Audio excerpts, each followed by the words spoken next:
বৈকুণ্ঠের নীরব শান্ত আকাশে একদিন এমন এক ঘটনা ঘটেছিল যার অভিঘাত আজও তিরুমলার পাহাড়ে প্রতিধ্বনিত হয়। কেউ কি ভেবেছিল যে ভগবান বিশ্বপালক তার বক্ষে এক ঋষির লাথি পড়বে? তা কি শুধুই পরীক্ষা ছিল, নাকি অহংকারের চরম সীমা? সরস্বতী নদীর তীরে এক মহাযজ্ঞে তখন মহর্ষি কশ্যপের নেতৃত্বে অসংখ্য ঋষিমুনির সমাবেশ।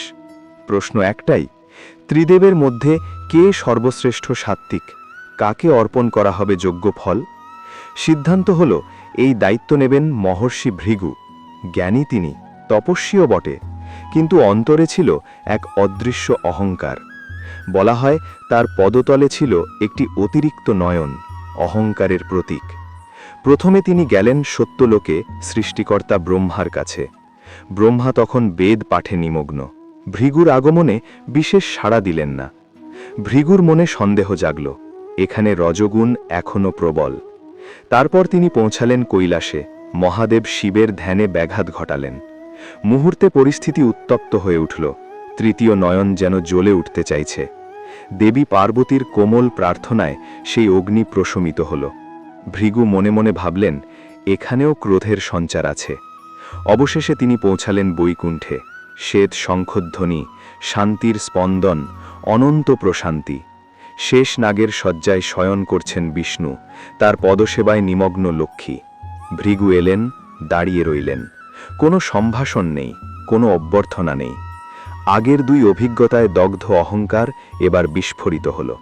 হঠাৎই তিনি এগিয়ে এসে বিষ্ণুর বক্ষে লাথি মারলেন, সেই বক্ষে যেখানে লক্ষ্মীর চিরবাস।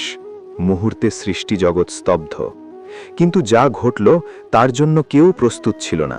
বিষ্ণু ধীরে উঠে দাঁড়ালেন, ভৃগুর পায়ে প্রণাম করলেন আর বললেন, মহর্ষি, আমার বক্ষ কঠিন, আপনার কোমল পায়ে আঘাত লাগেনি তো? এই অপ্রত্যাশিত বিনয়ে ভৃগুর অন্তর কেঁপে উঠল। বিষ্ণু সস্নেহে তার পদস্পর্শ করতেই অতিরিক্ত নয়নটি মিলিয়ে গেল। অহংকার ভেঙে গুড়িয়ে গেল।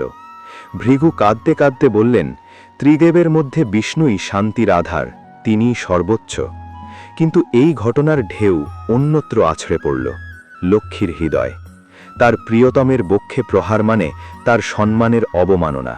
তিনি মৃদু অথচ দৃঢ় কণ্ঠে বললেন, যেখানে আমার সম্মান রক্ষা হয় না সেখানে আমি থাকতে পারি না। এই বলে তিনি বৈকুণ্ঠ ত্যাগ করলেন।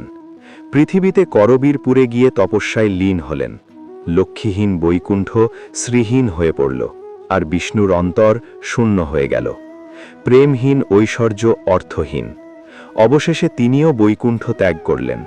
মানবদেহ ধারণ করে নেমে এলেন দক্ষিণের শেষাচলম পর্বতমালায়, আজকের তিরুমলা অঞ্চলে।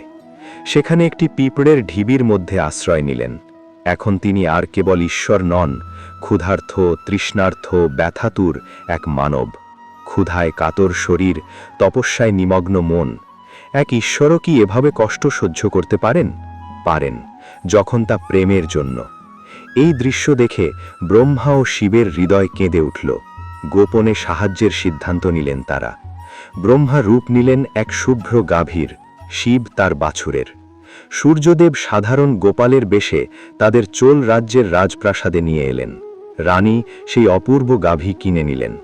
প্রতিদিন গাভীটি জঙ্গলে চড়তে যেত, কিন্তু সবার অগোচরে সে চলে যেত সেই পিঁপড়ের ঢিবির কাছে।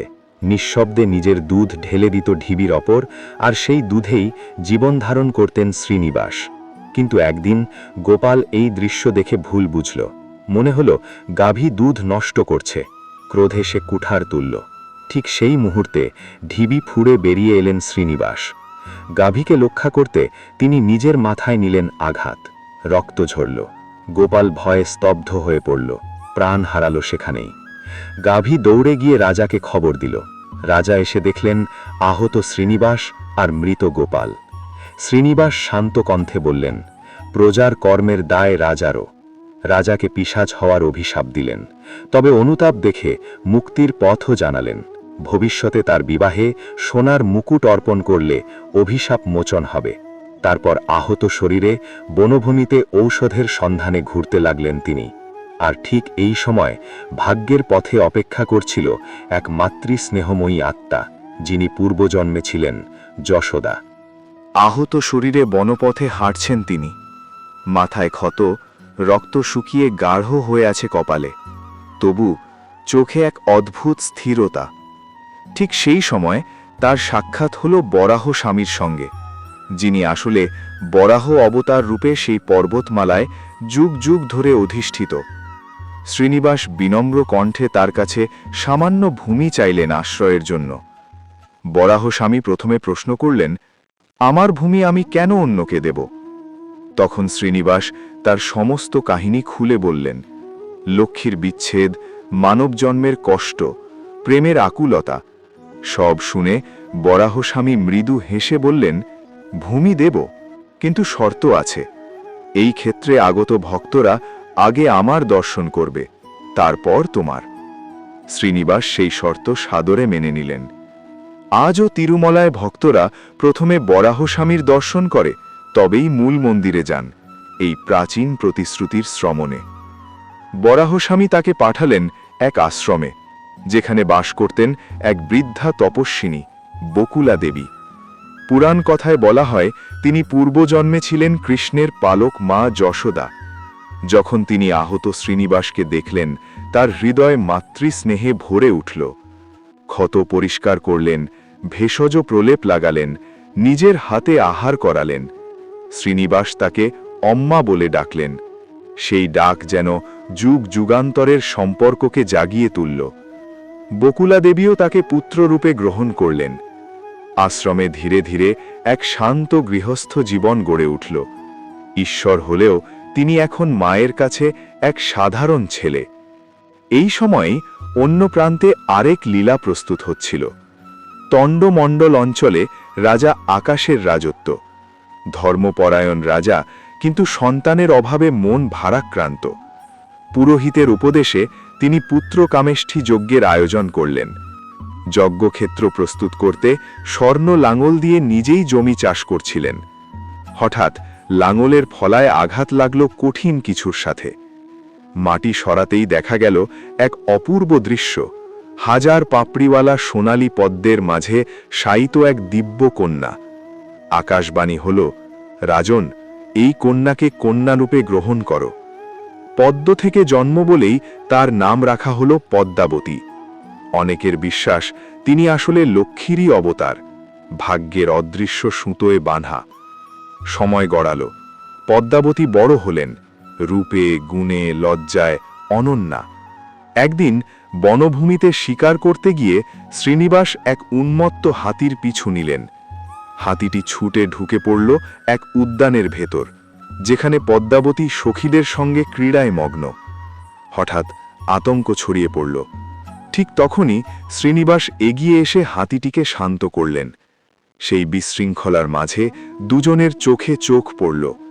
এক মুহূর্ত, কিন্তু সেই দৃষ্টি যেন সহস্র জন্মের পরিচয় বহন করছিল।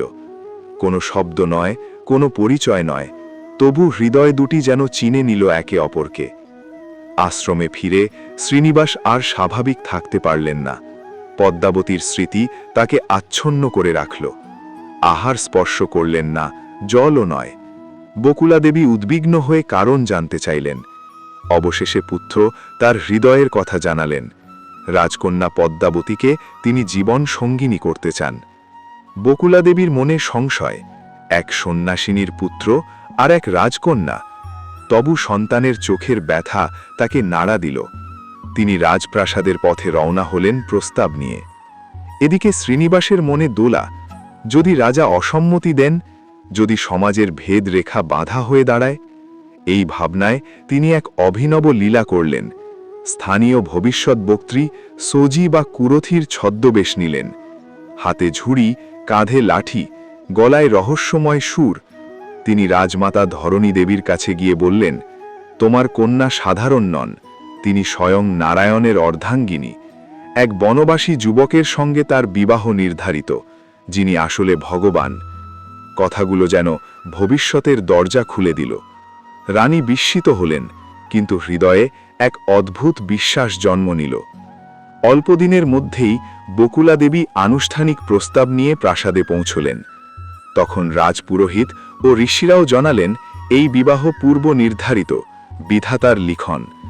রাজা আকাশ আনন্দে সম্মতি দিলেন। পদ্মাবতীর মুখে লাজুক হাসি ফুটল, কিন্তু সামনে অপেক্ষা করছিল এক নতুন প্রশ্ন। এক রাজকন্যার বিবাহ কি সামান্য আয়োজনেই সম্পন্ন হবে? আর শ্রীনিবাস, যিনি সব ঐশ্বর্য ত্যাগ করে মানব জীবন বেছে নেওয়া এক প্রেমিক, তিনি কি সেই দায় বহন করতে পারবেন? এই দ্বন্দ্বই পরবর্তী অধ্যায়ের সূচনা করবে। বিবাহের সম্মতি মিলেছে, কিন্তু সামনে দাঁড়িয়ে এক কঠিন প্রশ্ন। রাজকন্যা পদ্মাবতীর বিয়ে হবে, আর আয়োজন হবে সাধারণ? আকাশ রাজার মর্যাদা, রাজ্যের সম্মান সবকিছুর সঙ্গে জড়িয়ে আছে এই অনুষ্ঠান। অথচ শ্রীনিবাস তখন বনবাসী, নিজের ঐশ্বর্য ত্যাগ করে মানব জীবন বেছে নেওয়া এক প্রেমিক। তখনই তিনি স্মরণ করলেন দেবলোকের কোষাধীক্ষক কুবেরকে। কুবের উপস্থিত হলেন, নিয়মে কঠোর, শর্তে অবিচল।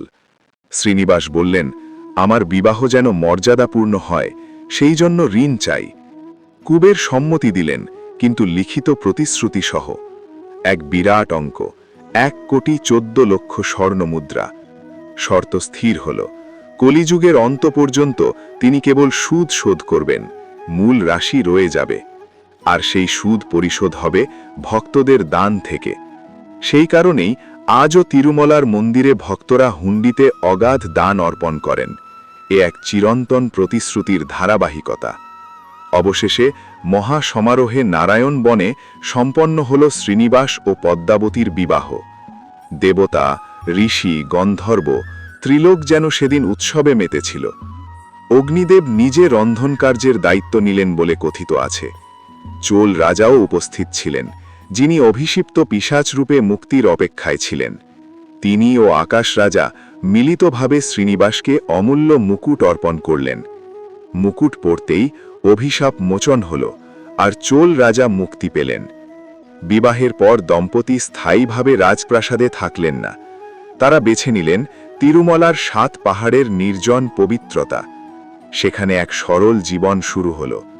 মা বকুলা দেবী পাশে, পদ্মাবতী স্নেহে ভরা, আর শ্রীনিবাস শান্ত কিন্তু গভীর চিন্তায় নিমগ্ন।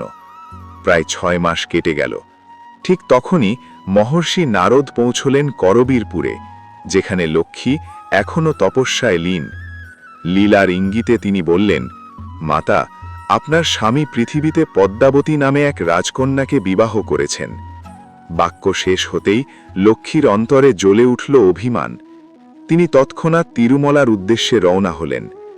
তিরুমলায় মুখোমুখি হলেন 3 জন, লক্ষ্মী, পদ্মাবতী ও শ্রীনিবাস। লক্ষ্মীর কণ্ঠে ব্যথা, আমি আপনার চিরসঙ্গিনী, তবে এই দ্বিতীয় বিবাহ কেন? পদ্মাবতীর উত্তর শান্ত কিন্তু দৃঢ়, ত্রেতা যুগে আমি বেদবতী রূপে প্রতিজ্ঞা পেয়েছিলাম, সেই প্রতিশ্রুতিরই পরিণতি আজ। 2 দেবীর মাঝে টানাপোড়ন ক্রমেই গভীর হচ্ছিল, আর শ্রীনিবাস দাঁড়িয়েছিলেন নীরব কিন্তু অন্তরে ঝড়। তিনি জানতেন কলিযুগের মানুষ দুঃখে, অনিশ্চয়তায়, অভাবে জর্জরিত হবে। তাদের প্রয়োজন এমন এক ঈশ্বর, যিনি চিরস্থির, সর্বদা উপস্থিত, সবার নাগালে। অতএব তিনি এক আশ্চর্য সিদ্ধান্ত নিলেন। নিজের জীবন্ত রূপ ত্যাগ করে শিলা মূর্তির আকার ধারণ করলেন। মুহূর্তে 4 দিক স্তব্ধ। লক্ষ্মী ও পদ্মাবতীর ক্রোধ মিলিয়ে গেল। হৃদয়ে এলো বোধ, এ লীলা মানব কল্যাণের জন্য। তারা সিদ্ধান্ত নিলেন স্বামীর এই রূপের সঙ্গেই চিরকাল থাকবেন। লক্ষ্মী বাম দিকে, পদ্মাবতী দক্ষিণ দিকে স্থান গ্রহণ করলেন। আজও তিরুমলার গর্ভগৃহে মূল বিগ্রহের বক্ষে 2 দেবীর স্বর্ণ প্রতিমা তার সাক্ষ্য বহন করে। এইভাবে শ্রীনিবাস চিরবাসের জন্য প্রতিষ্ঠিত হলেন তিরুমলার পাহাড়ে, যেখানে তাকে ভক্তরা বালাজি, গোবিন্দ, বেঙ্কটাচলপতি নামেও ডাকে। আর সেই পাহাড়গুলো আদিশেষের 7 ফণার প্রতীক বলে মানা হয়। আর কুবেরের রিং, বিশ্বাস আছে কলিযুগ শেষ না হওয়া পর্যন্ত সেই প্রতিশ্রুতি চলবে, আর ভক্তদের প্রতিটি দান সেই ঐশ্বরিক বন্ধনের অংশ হয়ে থাকবে। এই কাহিনী কেবল দেবদেবীর অলৌকিক লীলা নয়, এ প্রেম, অভিমান, দায়িত্ব, প্রতিশ্রুতি আর মানবিক অনুভূতির গল্প, যেখানে ঈশ্বরও কষ্ট সহ্য করেন, অপেক্ষা করেন, আর শেষ পর্যন্ত নিজেকে স্থির করেন মানুষের আশ্রয় হয়ে। তাই আজও লক্ষ লক্ষ মানুষ তিরুমলায় গিয়ে প্রার্থনা করে, কারণ তারা জানে সেখানে এক ঈশ্বর আছেন যিনি একদিন ক্ষুধা, ব্যথা আর বিচ্ছেদের কষ্ট নিজে অনুভব করেছিলেন, আর তাই মানুষের হৃদয় বোঝেন।